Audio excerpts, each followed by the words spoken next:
पिछले 4-5 सालों से भारत के पड़ोसी देशों में रिजीम चेंज हो रही है और एंटी इंडिया गवर्नमेंट स्टेब्लिश की जा रही है। बांग्लादेश और श्रीलंका को ही देख लो। एशिया में आखिर ऐसा क्या है जो हर कोई कंट्रोल करना चाहता है? मेनली यूएस और चाइना इस रीजन में अपना कंट्रोल जमाना चाहते हैं, बट क्यों?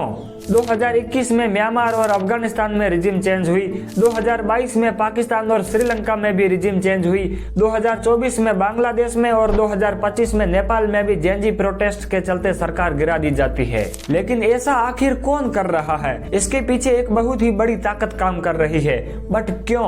आइए जानते हैं आज के इस वीडियो में।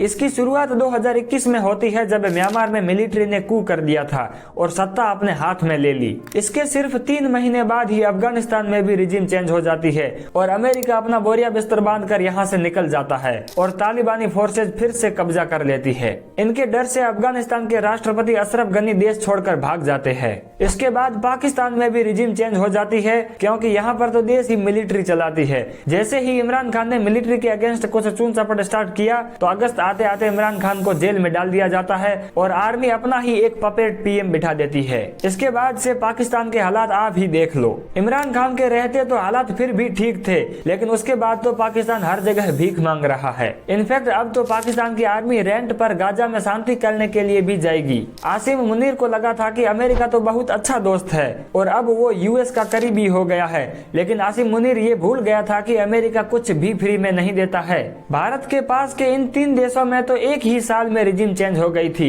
कहीं पर मिलिट्री ने कू कर दिया था तो कहीं पर मिलिट्री अपना पपेट पीएम बिठा देती है। इसके बाद के इन 3 देशों में तो सेम पैटर्न यूज हुआ है कि पहले गवर्नमेंट कोई ऑर्डर देती है, सुप्रीम कोर्ट उसको लागू करता है और इसके विरोध में देश का यूथ प्रोटेस्ट पर उतर आ जाता है। बांग्लादेश और नेपाल के प्रोटेस्ट को तो किसी ने हाईजैक कर दिया था और इन सो कॉल्ड जेनजीज को पता ही नहीं चला था। और श्रीलंका में तो सरकार कुछ नए डिसीजन ले रही थी जो जनता को पसंद नहीं आ रहे थे और सरकार ने एक ही रात में डिसीजन ले लिया कि अब से देश में फर्टिलाइजर का यूज नहीं किया जाएगा और सिर्फ जैविक खेती से ही फार्मिंग की जाएगी। और ये डिसीजन बैकफायर कर जाता है और देश में इन्फ्लेशन एकदम से बढ़ जाती है क्योंकि कोविड के कारण टूरिज्म सेक्टर का हाल पहले से ही खराब था। तो जनता सड़कों पर उतर जाती है और प्रोटेस्ट शुरू हो जाता है। इनफैक्ट राजपक्षे फैमिली तो पहले ही भाग जाती है और प्रोटेस्टर्स राष्ट्रपति भवन में घुस जाते हैं। और फिर आता है बांग्लादेश का नंबर। यहाँ पर तो प्रोटेस्ट रिजर्वेशन को लेकर शुरू हुआ था कि सरकार ने पहले से ही फ्रीडम फाइटर्स के फैमिली मेंबर को 30% आरक्षण दिया हुआ था, लेकिन जब देश का युवा इसका विरोध करता है तो सुप्रीम कोर्ट इस रिजर्वेशन को हटा देता है और कुछ ही टाइम बाद सुप्रीम कोर्ट इस रिजर्वेशन को फिर से लागू कर देता है।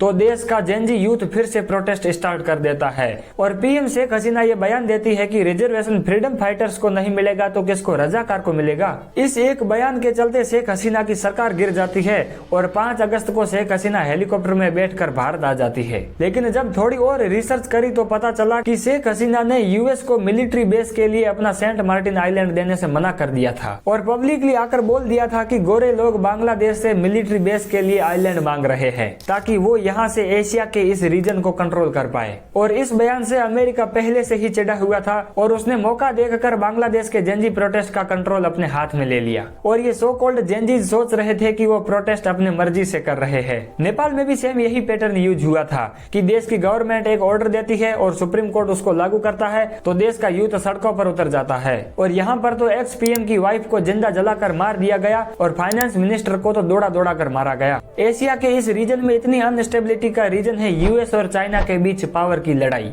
ये दोनों देश चाहते हैं कि यहाँ पर सिर्फ उनका ही कंट्रोल हो। सिर्फ हिंद महासागर ही ऐसा एरिया है जहाँ पर यूएस का मिलिट्री बेस नहीं है। यूएस और चाइना इस जगह पर इसलिए कंट्रोल चाहते हैं क्योंकि भारत उनके लिए बड़ा ही इम्पोर्टेंट है। इसीलिए वो भारत के पड़ोसी देशों में प्रोटेस्ट करवाकर प्रो इंडिया गवर्नमेंट को गिराकर एंटी इंडिया गवर्नमेंट सेटल कर रहे हैं। भारत में भी इन्होंने सेम यही करने का प्रयास किया था। 2019 में शाहीन बाग वाले मामले को बढ़ा चढ़ाकर प्रोटेस्ट करवाना हो या फिर फार्मर प्रोटेस्ट। मैं ये कतई नहीं कह रहा हूँ कि फार्मर प्रोटेस्ट गलत था या सही, लेकिन लाल किले पर चढ़कर खालिस्तानी झंडे लहराने वाले किसान तो नहीं हो सकते। मैं खुद किसान फैमिली से बिलोंग करता हूँ। हमें तो फार्म बिल गलत नहीं लगे थे, तो लाल किले पर चढ़ने वाले सो कॉल्ड किसानों को कैसे लगा कि ये गलत है, लेकिन भारत की सरकार ने इन प्रोटेस्ट को बड़े ही पीसफुली हैंडल कर लिया था और इनको इतना बड़ा नहीं बनने दिया कि उनकी सरकार ही गिर जाए। लेकिन दोस्तों यहाँ पर समय समय पर देश के नेता लोग जेनजीज को भड़काने का प्रयास करते तो है, लेकिन वो कभी सफल नहीं हो पाए हैं। अभी तो डीप स्टेट और भी प्रयास करेगा कि कैसे भी करके भारत में भी यही सेम सिचुएशन क्रिएट की जाए। इस पर आपके क्या थॉट है कमेंट जरूर करना, और अगर वीडियो थोड़ा सा भी इंफॉर्मेटिव लगा है तो अपने किसी ऐसे दोस्त के साथ शेयर करना जो जियोपॉलिटिक्स में इंटरेस्ट रखता हो। और ऐसे ही जियोपॉलिटिक्स को आसान भाषा में समझने के लिए सब्सक्राइब बटन जरूर दबाना। मिलते हैं नेक्स्ट वीडियो में, तब तक के लिए जय हिंद।